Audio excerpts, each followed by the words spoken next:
राजकुमारी और अजनबी का अमर प्रेम।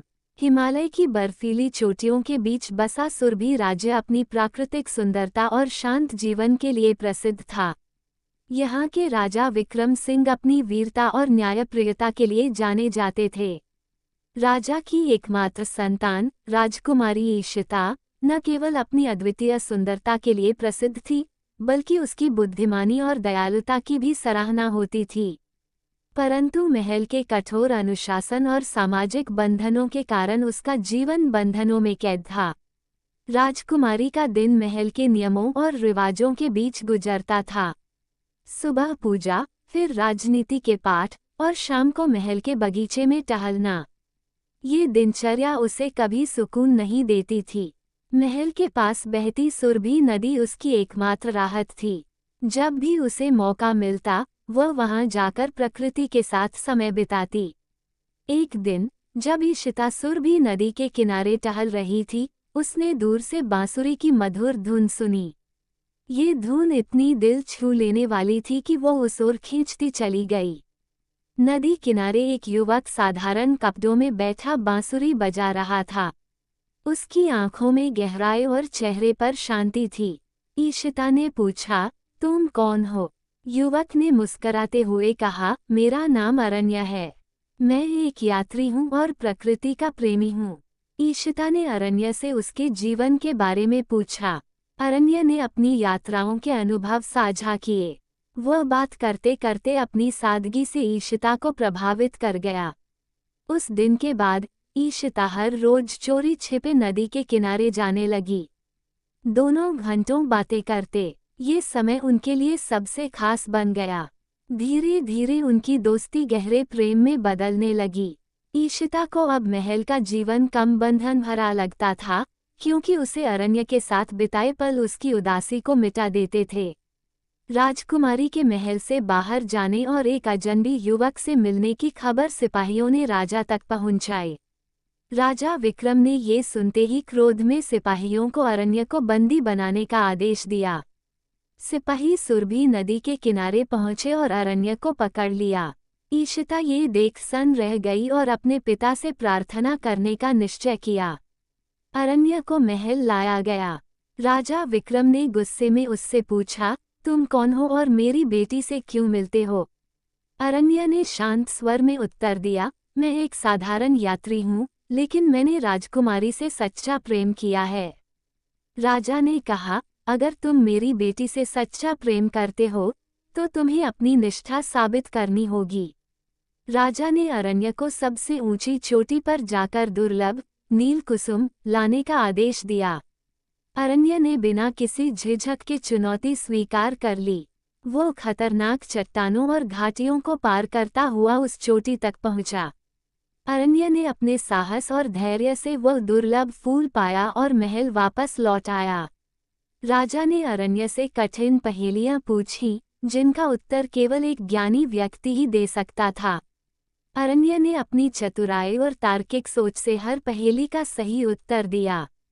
राजा ने कहा, तुम्हें अपनी सबसे प्रिय वस्तु का बलिदान करना होगा। अरण्य ने कहा, मेरी सबसे प्रिय वस्तु मेरी बांसुरी है। मैं इसे तोड़ने के लिए तैयार हूँ।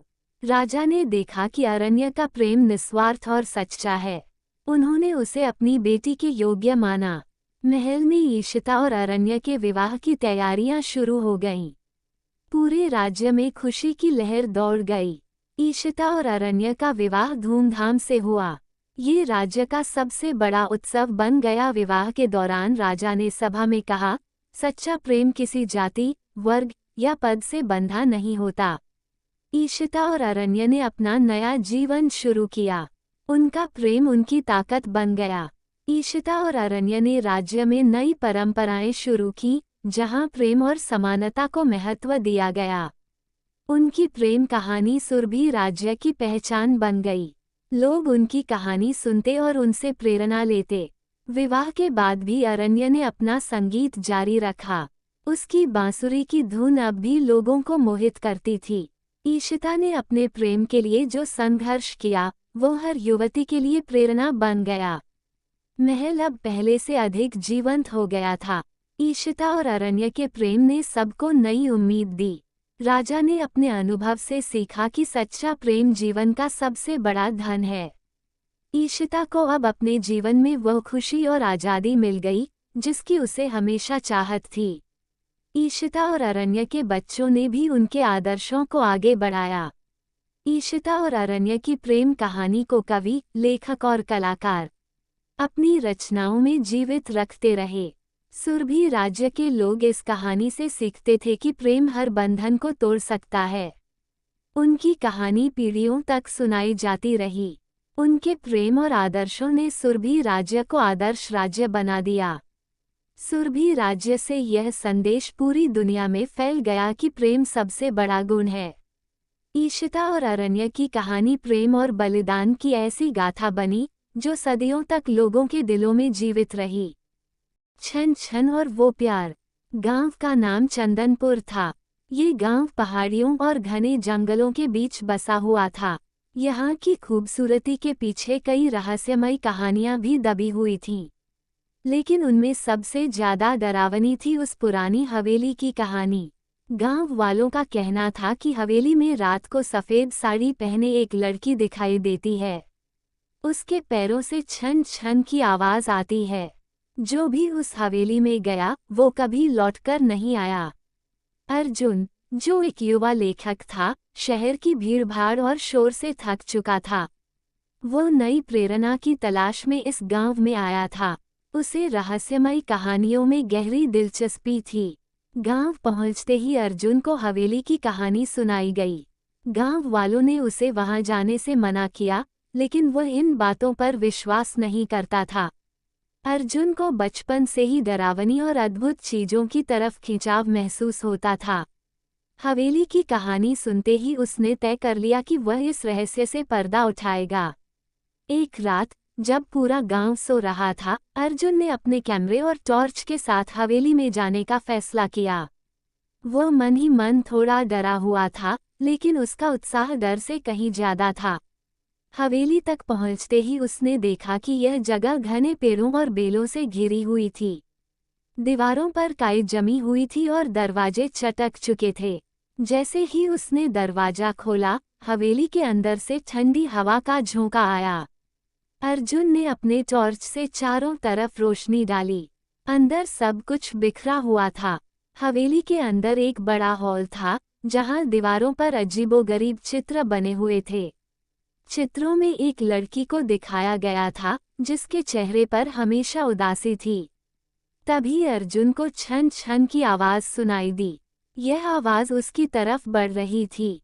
अर्जुन ने साहस बटोरकर आवाज़ की दिशा में चलना शुरू किया। आवाज़ उसे एक खिड़की के पास ले गई। वहां उसने सफ़ेद साड़ी में एक लड़की को खड़ा देखा। उसकी पीठ अर्जुन की तरफ थी और उसके लंबे बाल हवा में लहरा रहे थे। डरते हुए अर्जुन ने धीरे से पूछा, कौन हो तुम? लड़की ने धीरे धीरे उसकी तरफ देखा। उसकी आंखों में अजीब सी चमक थी और चेहरा बेहद खूबसूरत था। लड़की ने कहा, मेरा नाम रूही है। मैं इस हवेली में पिछले 100 सालों से फंसी हुई हूँ। उसकी आवाज़ में गहराई और दर्द था। अर्जुन हैरान था। उसने पूछा, तुम फंसी हुई हो? क्या मतलब? रूही ने उसे अपनी कहानी सुनानी शुरू की। रूही ने बताया कि 100 साल पहले वह इसी गांव में रहती थी। वह बेहद खुशमिजाज लड़की थी, लेकिन उसके सौंदर्य के कारण जमींदार की बुरी नज़र उस पर पड़ी। जमींदार ने जबरदस्ती उसके माता पिता पर दबाव डालकर उससे शादी करने की बात कही, लेकिन रूही ने मना कर दिया। वह किसी और से प्यार करती थी। गुस्से में जमींदार ने रूही को हवेली में बुलाया और वहां उसकी हत्या कर दी। उसके शव को हवेली के पीछे के कुएं में फेंक दिया गया। रूही की आत्मा तब से इस हवेली में कैद है। वह कहती है, मुझे तब तक मुक्ति नहीं मिलेगी जब तक कोई सच्चे दिल से मुझसे प्यार नहीं करता। अर्जुन ने उसकी बातों को ध्यान से सुना। वह पहले थोड़ा असमंजस में था, लेकिन रूही की आंखों में जो दर्द था वह उसे झूठा नहीं लग रहा था। अर्जुन ने अगले दिन से हवेली में रोज आना शुरू कर दिया। वह रूही से बातें करता और उसकी कहानी को समझने की कोशिश करता। धीरे धीरे अर्जुन और रूही के बीच एक गहरा संबंध बनने लगा। अर्जुन को अब रूही से प्यार होने लगा था। रूही भी अर्जुन के साथ वक्त बिताकर खुश होती थी। वह कहती, 100 सालों में पहली बार मुझे किसी के साथ होने का एहसास हुआ है। लेकिन अर्जुन को ये बात परेशान करती थी कि वह रूही की आत्मा है और हमेशा इस दुनिया में नहीं रह सकती। अर्जुन ने ठान लिया कि वह रूही को इस कैद से आज़ाद करेगा। उसने गांव के बुजुर्गों से इस कहानी की सच्चाई जानने की कोशिश की। गांव के एक बुजुर्ग ने बताया, हमारे पूर्वजों ने इस जमींदार की क्रूरता को देखा था। उसने कई लड़कियों के साथ अत्याचार किए। अर्जुन को पता चला कि रूही का शव अब भी हवेली के पीछे के कुएं में है। उसने तय किया कि वह उसे बाहर निकालेगा और उसका सम्मानपूर्वक अंतिम संस्कार करेगा। रात के समय अर्जुन कुएं के पास गया। वहां का माहौल अजीब और डरावना था। हवेली से छन छन की आवाज आ रही थी। अर्जुन ने अपने औजारों की मदद से कुएं के अंदर झांक कर देखा। वहां उसे कुछ हड्डियां और पुराने कपड़े मिले। जैसे ही अर्जुन ने हड्डियों को बाहर निकाला, हवेली में जोरदार हवा चलने लगी। अंदर से चीखने की आवाजें आने लगी। रूही प्रकट हुई और बोली, अर्जुन, तुमने मुझे आज़ाद करने की राह पर पहला कदम बढ़ा दिया है। अर्जुन ने रूही के अवशेषों को सम्मानपूर्वक एक जगह दफनाया। उसने उसके लिए पूजा और अंतिम संस्कार करवाया। जैसे ही संस्कार पूरा हुआ, हवेली में अजीब सा सन्नाटा छा गया। रूही अर्जुन के सामने प्रकट हुई। उसने कहा, तुमने मुझे आज़ादी दिलाई, अब मेरी आत्मा मुक्त हो जाएगी। लेकिन अर्जुन की आंखों में आंसू थे। उसने कहा, मैं तुम्हारे बिना कैसे जीऊंगा रूही। रूही ने मुस्कुराकर कहा, तुम्हारा प्यार मेरी मुक्ति की वजह बना। ये प्यार हमेशा तुम्हारे साथ रहेगा। जैसे ही रूही आसमान की ओर विलीन हुई, हवेली का माहौल पूरी तरह बदल गया। वहां की ठंडक गायब हो गई।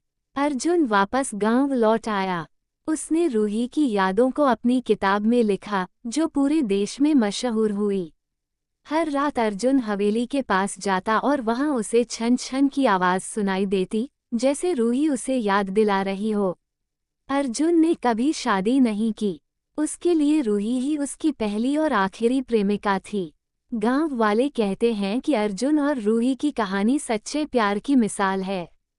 प्यार न भूत देखता है, न भविष्य, वह बस आत्माओं का मेल है। Please subscribe our YouTube channel.